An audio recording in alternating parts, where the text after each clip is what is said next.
MT world facts के मुअज़्ज़ज़ दोस्तों, मैं हूँ मारिया ताहर।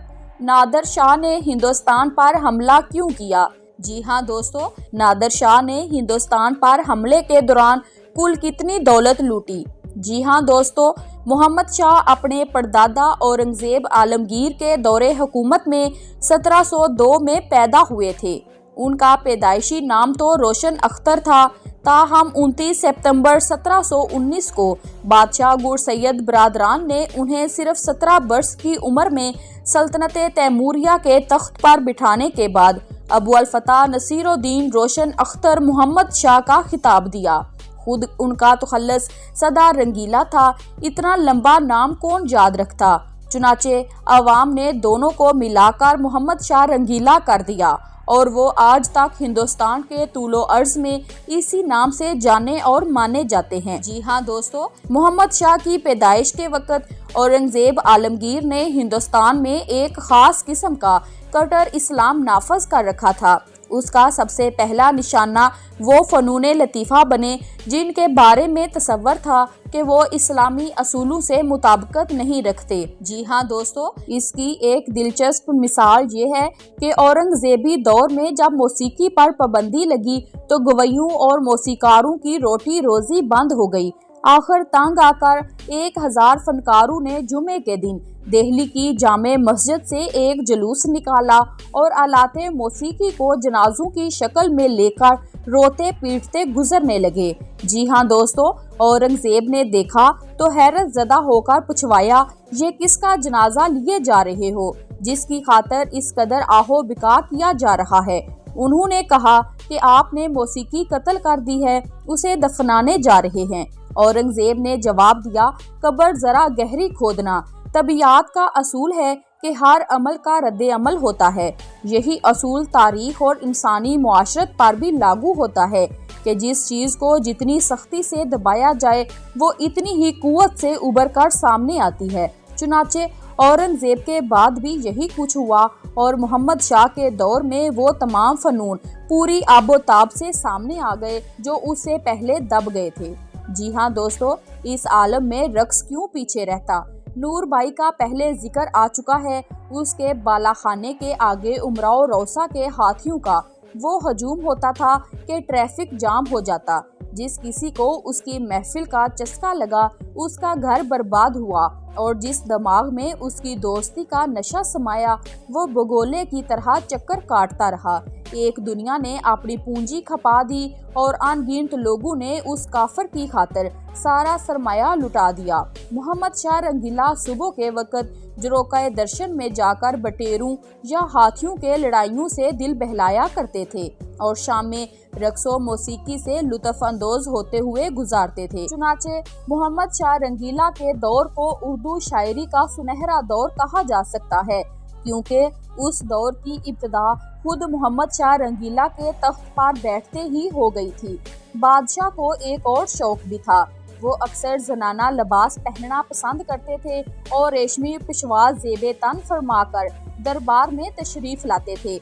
उस वक़्त उनके पाँव में मोतियों जड़े जूते हुआ करते थे, जबकि मुख्तलिफ किताबों में लिखा है कि नादर शाह के हमले के बाद वो ज्यादातर सफ़ेद लिबास पर इक्तफा करने लगे थे। नादर शाह ने हिंदुस्तान पर हमला क्यों किया? जी हाँ दोस्तों, अव्वल हिंदुस्तान फौजी लिहाज से कमज़ोर था, दोम मालो दौलत से लबरेज था। इन हतात के बावजूद अब भी काबुल से लेकर बंगाल तक मुगल शहनशाह का सिक्का चलता था और उसका दारुल हुकूमत दिल्ली उस वक़्त दुनिया का सबसे बड़ा शहर था, जिसकी 20 लाख नफूस पर मुश्तमिल आबादी लंदन और पेरिस की मुश्तरका आबादी से ज़्यादा थी और उसका शुमार दुनिया के अमीर तरीन शहरों में किया जा सकता था। चुनाचे नादर शाह 1739 के अवाइल में फातहीन हिंद की मशहूर गुजरगाह दराए खैबर अबूर करके हिंदुस्तान में दाखिल हो गया। कहा जाता है कि मोहम्मद शाह को जब भी बताया जाता कि नादर शाह की फौजें आगे बढ़ रही हैं तो वो यही कहता कि अभी दिल्ली बहुत दूर है, अभी से फिक्र की क्या बात है। जी हाँ दोस्तों, जब नादर शाह दिल्ली से 100 मील दूर पहुंच गया तो मुगल शहंशाह को जिंदगी में पहली बार अपनी फौजों की क़ियादत खुद करना पड़ी।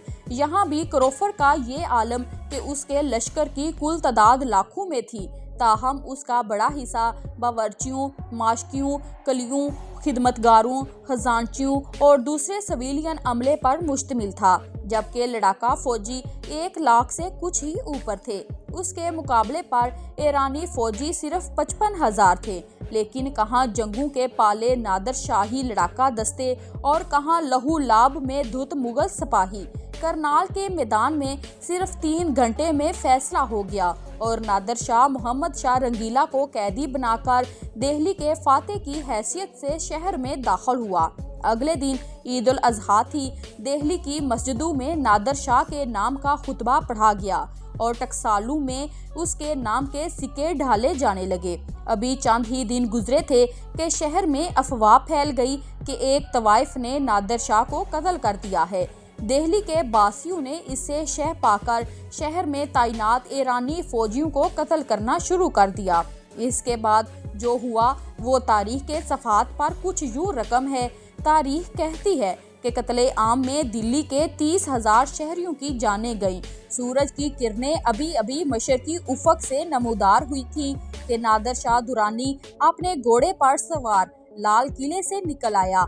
उसका बदन जराए बख्तर से ढका हुआ, सर पर आहनी खुद और कमर पर शमशीर बंधी हुई थी और कमांडर और जर्नैल हमरा थे। उसका रुख निसफ मील दूर चांदनी चौक में वाक़े रोशनल दौला मस्जिद की जानब था। मस्जिद के बुलंद सेहर में खड़े होकर उसने तलवार न्याम से निकाल ली। ये उसकी सिपाह के लिए इशारा था। सुबह के 9 बजे कत्लेआम शुरू हुआ। सिपाहियों ने घर घर जाकर जो मिला उसे तहो तीख करना शुरू कर दिया। जी हाँ दोस्तों, इतना खून बहा कि नालियों के ऊपर से बहने लगा। लाहौरी दरवाज़ा, फैज़ बाजार, काबली दरवाज़ा, अजमेरी दरवाज़ा, हौजे काजी और जोहरी बाजार के गुंजान इलाके लाशों से अट गए। हजारों औरतों को रेप किया गया। सैकड़ों ने कुओं में गिरकर खुदकुशी को तरजीह दी। कई लोगों ने खुद अपनी बेटियों और बीवियों को कत्ल कर दिया कि वो ईरानी सिपाहियों के हथे ना चढ़ें।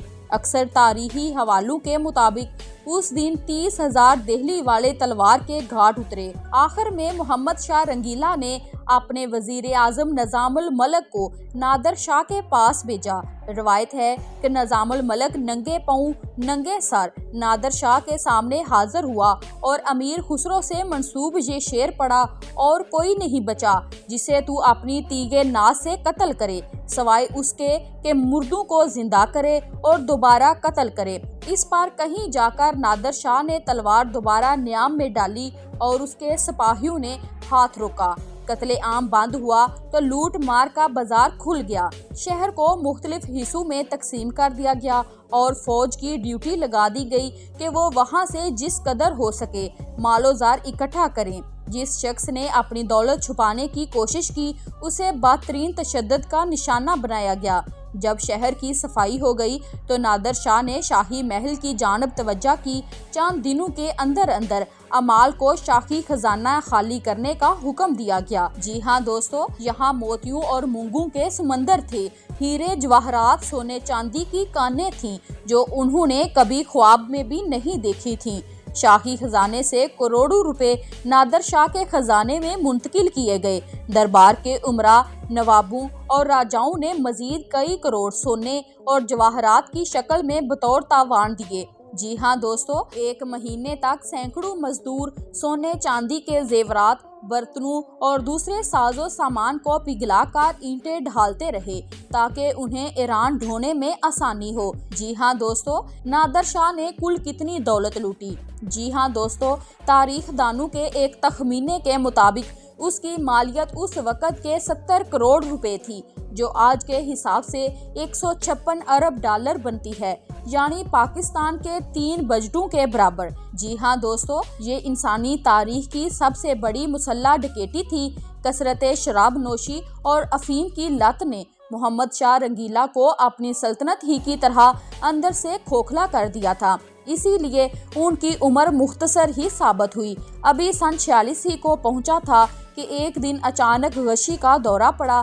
तबीबों ने हर नुस्खा आजमा लिया, उन्हें उठाकर हयात बख्श बाग मुंतकिल कर दिया गया, लेकिन ये बाग भी बादशाह की हयात की घड़ियां कुछ ज्यादा तवील नहीं कर सका और वो सारी रात बेहोश रहने के बाद अगले दिन चल बसे। जी हाँ दोस्तों, उन्हें निजामुद्दीन औलिया के मज़ार में अमीर खुसरो के पहलू बा पहलू दफन किया गया। शायद इसके पीछे ये ख्याल कार फरमा हो कि जिस तरह अमीर खुसरो के शेर ने दिल्ली में कत्ले आम रुकवाया था, इसी तरह शायद उनकी सोहबत में बादशाह को आखिरी जिंदगी में भी कुछ मदद फ्राहम हो सके।